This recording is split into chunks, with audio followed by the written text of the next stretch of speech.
إن الحمد لله نحمده ونستعينه ونستغفره ونؤمن به ونتوكل عليه ونعوذ بالله من شرور أنفسنا ومن سيئات أعمالنا من يهده الله فلا مضل له ومن يضلل فلا هادي له وأشهد أن لا إله إلا الله وحده لا شريك له وأشهد أن محمدا عبده ورسوله வார்த்தைகளே சிறந்தது அல்லாஹ்வின் வார்த்தை என்றும் வழிகாட்டுதலே சிறந்தது முஹம்மது நபி ஸல்லல்லாஹு அலைஹி வஸல்லம் அவர்களின் வழிகாட்டுதல் என்றும் மார்க்கத்தின் புதிதாக கண்டுபிடிக்கப்பட்டது அனைத்தும் வழிகேடு என்றும் வழிகேட்டுதல் அனைத்தும் நரகில் கொண்டு சேர்க்கும் என்ற எச்சரிக்கையை உங்களிடம் எச்சரித்தே எனது உரையை ஆரம்பம் செய்கிறேன்.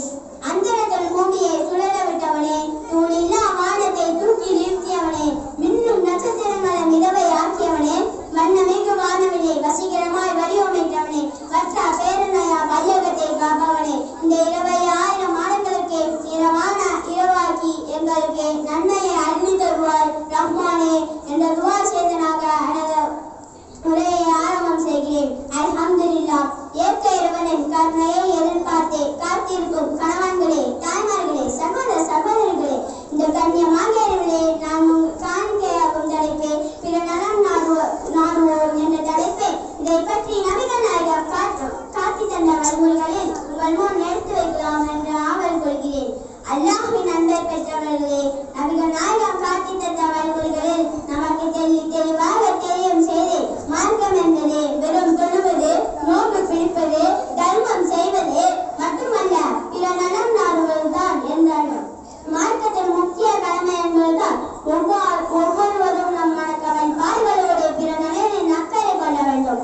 நபிகள் நாயகம் சஹாபாக்களிடம் மார்க்கம் என்பது பிற நலம் நாடுவது தான் கூட சஹாபாக்கள் யாருடைய நலம் நாடுவது என்று கேட்டார்கள்.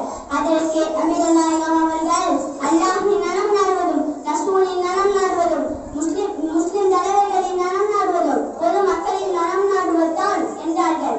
அல்லாஹ்வின் நலம் நாடுவது என்றால் தொழுகையை நிலைநாட்டுவதும், நோன்பு பிடிப்பதும், ஜக்காத் கொடுப்பதும், ஹஜ் செய்வதும், அல்லாஹ் மீது முழுமையான நம்பிக்கை இருப்பதாகும். ரசூலின் நலம் நாடுவது என்றால் அவர்களின் போதனை ஏற்று நடப்பதாகும். சங்க தலைவர்களின் நலம் நாடுவது என்றால் மார்க்கத்திற்கு உட்பட்டு சொல்வதை ஏற்று நடப்பதாகும்.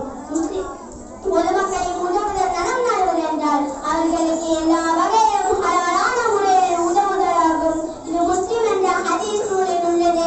புகாரியில் 524வது செய்தியாகவும் உள்ளது.